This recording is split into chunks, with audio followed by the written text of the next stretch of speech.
Om Swastiastu, Assalamualaikum warahmatullahi wabarakatuh. Shalom Namo Buddhaya dan salam sejahtera bagi kita semua.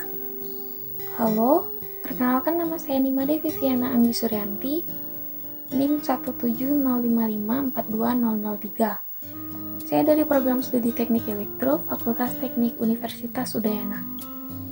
Adapun video ini dibuat untuk memenuhi tugas ujian akhir semester mata kuliah komputasi cerdas pada sistem tenaga listrik dengan dosen pengampu Bapak Insinyur Imade Mataram MERG MT. Dalam menyelesaikan tugas ini, saya menggunakan jurnal yang berjudul Peramalan Jumlah Permintaan Produksi menggunakan metode jaringan syaraf tiruan backpropagation. Adapun pokok bahasan yang akan saya angkat dalam presentasi kali ini yaitu yang pertama ada pendahuluan, kemudian metode, lalu ada data, dan ada demo dengan menggunakan aplikasi Simulink MATLAB.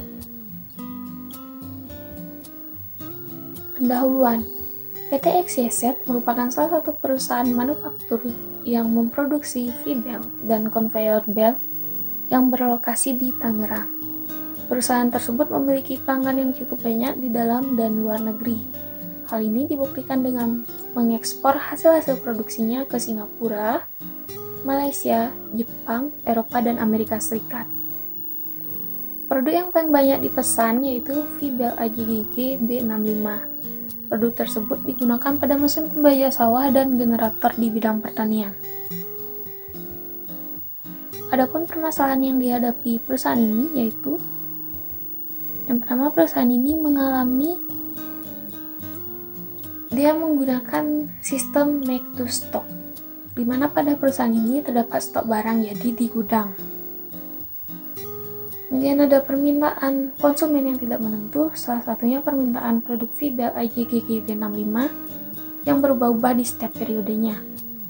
Misalnya hal ini dapat dilihat dari permintaan pada bulan April 2012 yang melonjak sebesar 46.800 pieces. Sedangkan pada bulan Mei 2012 permintaan mengalami penurunan sebesar 13.920 pieces. Kenaikan dan penurunan tersebut menyebabkan adanya kelebihan produk V-belt AJGG B65 sebesar 32.880 pieces.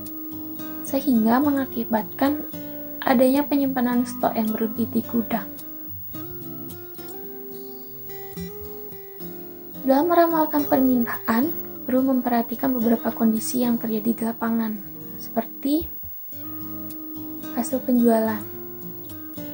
Hasil penjualan ini juga merupakan faktor penting dalam meramalkan permintaan sebab bergantung terhadap pesanan konsumen yang dibutuhkan. Lalu ada harga penjualan. Dalam meramalkan permintaan juga dipengaruhi oleh harga jual, karena terjadinya perubahan harga di setiap periodenya. Biasanya terjadinya kenaikan harga jual ini disebabkan oleh kenaikan harga BBM, bahan baku, dan lain-lain.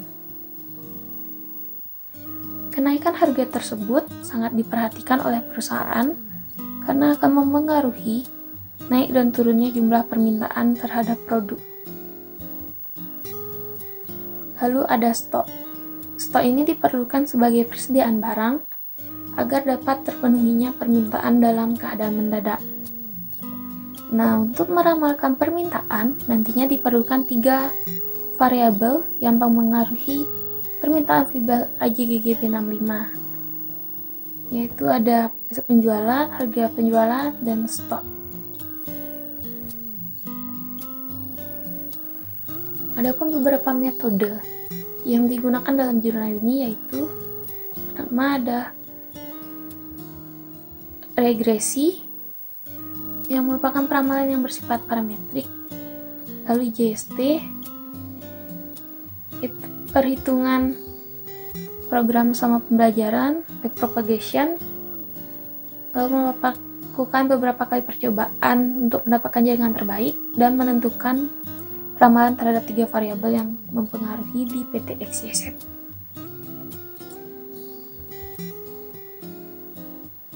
ini merupakan data yang akan kita gunakan nantinya. Adapun yang akan kita gunakan sebagai inputan yaitu hasil penjualan, harga penjualan, dan stok. Sedangkan data yang akan kita gunakan sebagai target atau output adalah data permintaan.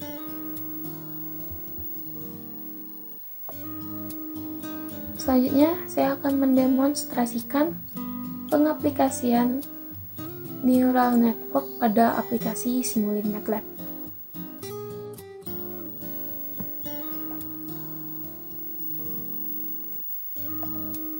Nah, ini merupakan data yang sudah saya inputkan ke Excel. Di sini saya menggunakan sampling data dari beberapa bulan, yaitu saya menggunakan pada bulan Mei, pada tahun 2009, sampai dengan pada bulan Desember tahun 2009. Nah, di sini terdapat 3 buah variabel input. Ini merupakan data hasil penjualan, lalu ini ada harga penjualan, dan ini adalah stoknya. Sedangkan ini merupakan data target atau output berupa permintaan yang nantinya akan kita targetkan.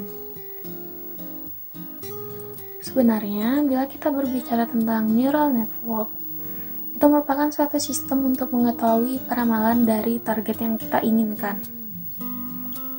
Jadi langsung saja kita tuangkan pada MATLAB. Tapi sebelum kita tuangkan pada MATLAB, kita perlu membuat workspace. Kita pilih New. Ini kita ganti namanya dengan Input. Dimana akan kita gunakan sebagai data inputan dan data target nanti kita buat untuk data yang ingin kita berikan pada neural network. Nah, yang pertama ini kita buat input. Kita klik, maka pada workspace akan muncul tabel seperti ini. Kemudian kita copy data dari Excel. Lalu kita paste di sini. Kemudian kita close. Nah, setelah kita membuat data input, sekarang kita akan membuat data target. Sama seperti tadi, kemudian kita akan memberi nama target.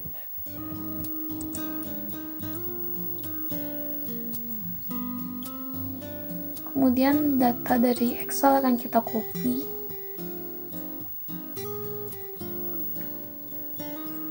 Lalu kita paste di sini. Lalu kita close.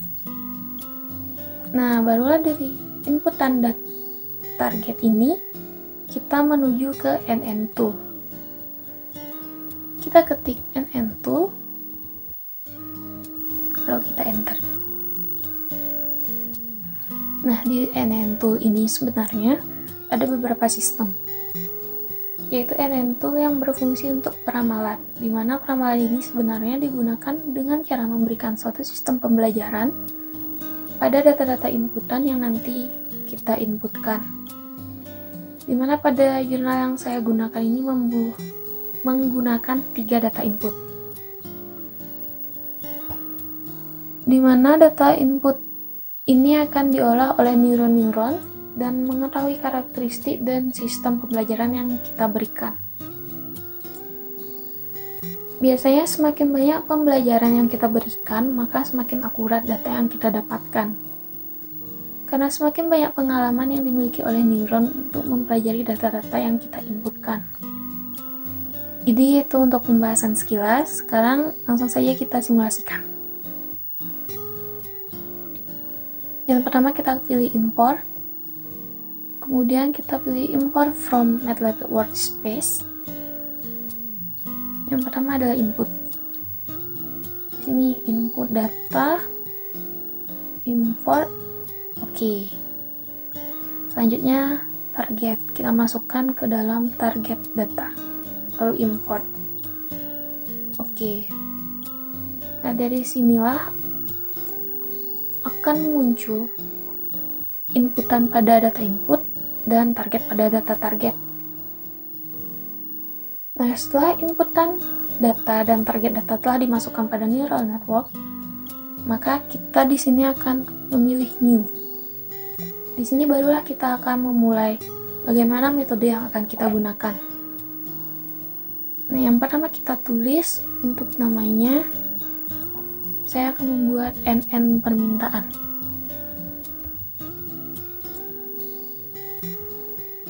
Kemudian, karena dalam jurnal kita menggunakan backpropagasi, maka saya akan menggunakan feed forward backpropagasi. Kemudian input data kita pilih dengan input, lalu target data dengan target. Kemudian di sini pada jurnal yang saya gunakan ini menggunakan TrendGT. Kemudian LearnGT dan MSE. Performance function itu MSE, dimana MSE ini merupakan tingkat error dari data yang nanti kita train. Di sini kita masih menggunakan satu layer. Kemudian number of neuron. Nah, maksudnya di sini berapa banyak neuron yang kita gunakan. Nah, pada jurnal yang saya gunakan ini menggunakan 16 neuron dengan metode transfer function purelin. Mana purelin ini merupakan transfer function yang bersifat linear untuk mendapatkan target data sesuai dengan yang kita targetkan. Kemudian setelah itu kita pilih grid. Tunggu. Oke. Maka di sini dapat dilihat akan muncul NN permintaan. Setelah kita klik pada NN permintaan, setelah kita tahu seperti inilah sistem dari neural network. Ada inputan, kemudian hidden layer, output layer, dan output. Di sini seperti yang kita buat tadi ada 16 neuron. Dan kita menggunakan 3 buah inputan, dan di sini ada satu output. Kalau kita masuk ke train, lalu kita ganti input dengan input, target dengan target. Kemudian simulate, ini input, ini kita centang, lalu ini kita ganti dengan target. Lalu kita pilih adapt. Kita pilih input dengan input, lalu target dengan target. Setelah itu kita kembali ke train dan kita pilih train parameter. Di sini train parameter ini langsung kita gunakan dulu sebagai default. Langsung kita coba train. Apakah sudah sesuai dengan target atau datanya belum sesuai dengan target. Nah, di sini mari kita coba regresi.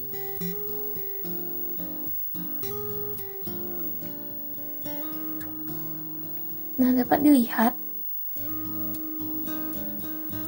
ini merupakan suatu proses dari pembelajaran neuron-neuron terhadap data, di mana yang bulat-bulat ini merupakan data dan garis putus-putus ini merupakan target dari neural network. Nah, pada grafik ini kita lihat bahwa masih terjadi penyimpangan antara target dengan data.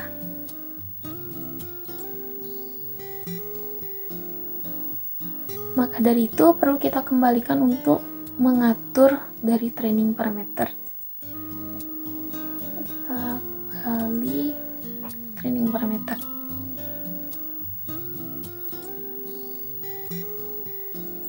Yang pertama saya atur adalah epoch. Epoch ini merupakan banyaknya suatu kesalahan atau banyaknya suatu pembelajaran yang dipelajari oleh suatu neuron. Di sini saya akan masukkan 3000. Di sini saya masukkan 3000 kali kesalahan atau epoch. Kemudian pada max filenya atau maksimal kegagalannya saya sebanyak 2000. Kemudian di sini ada learning rate-nya. Rata-rata pembelajaran yang diuji, coba atau yang dipelajari oleh neuron. Jadi semakin besar epochnya, maka learning rate yang kita gunakan setidaknya semakin kecil, sehingga rata-rata sistem pembelajarannya akan semakin lama dan sistem pembelajarannya semakin sesuai dengan target. Nah, di sini saya sudah mengatur epochnya menjadi 3000 dan max filenya jadi 2000. Maka di sini saya akan mencoba train network.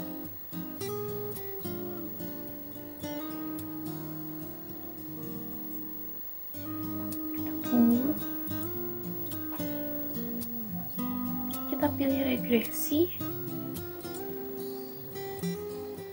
Nah, dapat dilihat di sini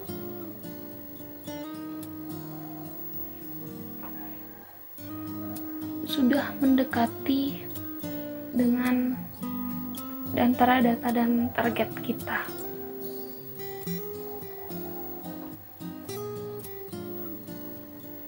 Jadi jika kita lihat dari sistem sudah bagus, sudah sesuai dengan target.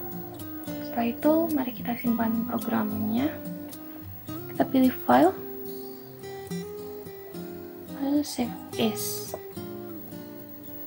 Di sini saya akan memberi nama NN2. Oke, save.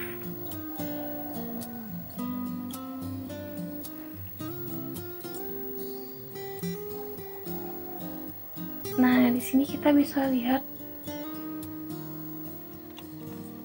output data dari training neural network. Ini merupakan output datanya. Maka apakah sesuai dengan data dari Excel? Di sini saya akan copy, bandingkan di sini.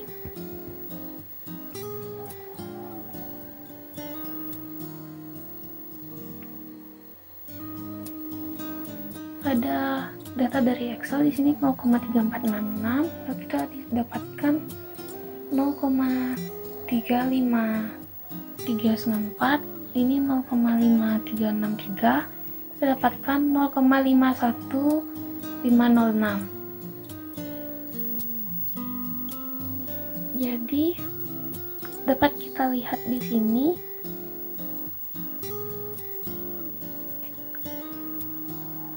untuk tingkat error dari sistem yang kita train. Nah, di sini kita memiliki error yang sangat kecil.